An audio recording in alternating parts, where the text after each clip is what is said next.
Chapter 2. Processing. "Name?" asked the clerk. "Delta," said Delta. The clerk looked up and raised an eyebrow. "Fourth child," she said by way of explanation. Over a few hours, the area had transformed from a battlefield to a camp. The wounded and dead were carted away, and eventually the two mercenaries were led to an administration tent. "Company," the clerk asked the next question. "Wight's Brigade. Registration number?" "Avenio 217. The clerk scribbled some more entries into the form. "Name?" the clerk asked again. "Zip," said the spearwoman, although people call me Z for short and Zipper for long. "Which is your real name?" asked the clerk, looking levelly at her. "Does it matter?" Zipper asked. The clerk sighed. "No, it does not." He wrote something down. "Company?" "The Puissant Company of Superlative Adventurers Reformed." He looked at her. "No, really, that's the name, registered in Rometu, PCC 12. The clerk scratched on in silence. A page came by and hung up a lantern as the sun was going down. Although the lantern itself was ordinary, there was no flame contained in it, but a glowing stone. "Thank you for your information," said the clerk, perfunctory. "Been in a standard camp before?" "I served for a time in Bavel," said Zipper. "You know the layout then," said the clerk. "Guest quarters are the last tent on the left across from the horse pickets. Follow your nose to the mess tent. In the morning you will need to sign up, hire on, or be on your way. He stopped himself and smiled thinly. "Be at your ease." Then he walked off. "That's it?" said Zipper. "No shackles? No interrogation? No hot irons?" "We're mercenaries. We're protected by the code," said Delta, getting to her feet. "I thought nothing was sacred to the Imperials," said Zipper, following her. "Not that I'm complaining." "Did you really sign on with them before?" asked Delta. "Nah," said Zipper. "I made that up. But I do know how they lay out their camps." She led them down a few rows. "Yep, right next to the latrines." "Convenient," said Delta, without amusement. There were 6 others in the tent, with wounds large and small. There was an empty flagon of wine to dull the pain. None were from their companies. They stacked their armor and wrung out their padding. "Let's find that mess tent," said Zipper. "Might be better company there." "Morgue first," said Delta. Zipper nodded. The bodies were laid out just outside the camp. A pair of guards stood there watching them idly. Some incense and a votive shrine to the gravekeeper had been placed on a portable altar. The bodies were laid out respectfully, with a surprising amount of personal gear. Delta looked from the bodies to the guards and met their eyes. They didn't have to warn her about looting. Delta walked down the line. 5 down, 1 left, she said quietly. "Just 2 from my company," said Zipper. "The others probably ran off with the rest." "Are you going to try to catch up?" asked Delta. Zipper shrugged. "I just go where the wind blows me." They started back to the camp. "Let's blow towards the food. My appetite is coming back." "Yeah, dead people do that for me too," said Zipper, smirking. On the way, they passed a cordon of soldiers. The Monty House forces who had not surrendered were still there, singing patriotic songs.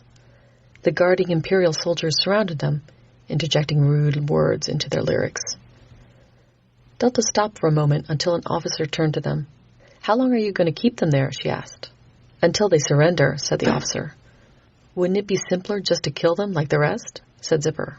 Delta elbowed her. "This is a civil war, not a conquest," said the officer stiffly. Delta pulled Zipper away before she could respond. The mess tent was loud and raucous, as any party of fighters is. Winning fighters, that anyway.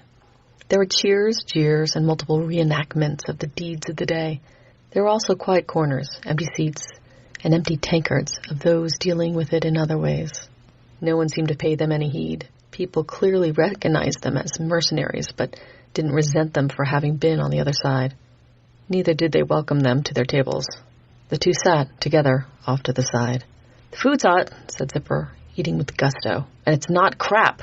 Delta nodded back at the mess line. "No fire, no smoke. More Imperial magic?" "That's 2 for 2, said Zipper around a mouthful.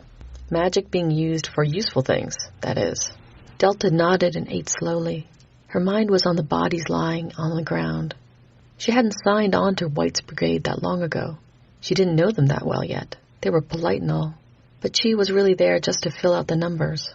The First Empire may have fallen apart 70 years ago, and now the new imperialists were having a civil war, trying to put it back together. But neither fought the bureaucracy, which had lasted 1,000 years of empire. And the bureaucracy said that mercenaries came in companies of up to 6. If there were more than 6, they were an army. So she had been a 6th body to bring them up to 6 to get the contract they wanted. And now she was all that was left of Wight's brigade. She left untouched the wine ration she had been given. Even watered down, it wasn't what she wanted right now. She remembered her comrades in arms, but she found it hard to mourn them. Instead, she watched the troops eating. From the outside, she could see those that were just putting on bravado to try to mask their own thoughts. Empty flagons bore witness to others masking it in other ways. A few watched, as she did. Veterans. Funny, she never saw herself as a veteran. This was the first major fight she had been in. Everything else was just skirmishes. Maybe it wasn't so much experience as viewpoint. Zipper had finished her food and had started to eat Delta's. "You know," said Delta, "they'll just give you more." "No way." Zipper looked up and around. "Granya's blessing be on this table." She jumped up and headed back to the mess line. Delta made an effort to eat. She didn't peg Zipper as the experienced one. She certainly didn't take anything too seriously. But that also meant she was hard to phase. Not a bad quality. Wight's brigade or not? That was the question Delta had to decide. As the sole surviving member, she inherited command of it, such as it was.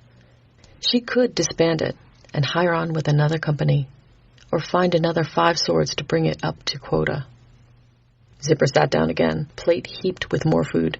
"Cook some barbarian from Golishtan or somewhere. I bet him a double portion if I could swallow and keep down a bit of flavor to his liking." She grinned. "Good thing I like it spicy." Delta nodded, somewhat solemn. "Zipper, I've got something to ask you." "Yeah, sure, I'll sign on," she said, waving her knife. "What?" said Delta, taken aback. "How did you even know I was going to ask?" Zipper waved vaguely. "You had that look about you. Making a serious decision or something." She chewed and swallowed and drank half a tankard of water. "I was right, wasn't I?" Delta smiled wearily and nodded. "Got it in one." Zipper winked at her and sloshed half her wine ration into her water tankard, then scooped up more food. "So yeah, I'm in." "We haven't even discussed terms," said Delta. "Either you're a crook, in which case there's no point to discussing them, or you're honest, in which case they'll be fine," said Zipper. She pointed to her plate. "You should really eat that. It's the best we'll see in some time." "You don't want to sign on with the Imperials?" asked Delta. Zipper gave her a crazy look. "The food's great. They use magic sensibly, but this whole civil war is insane. They're fanatics." "You sympathize with Avenio, then?" "No," said Zipper quickly. "They are petty provincials." "What's that make us?" "Smart enough to take money from both of them."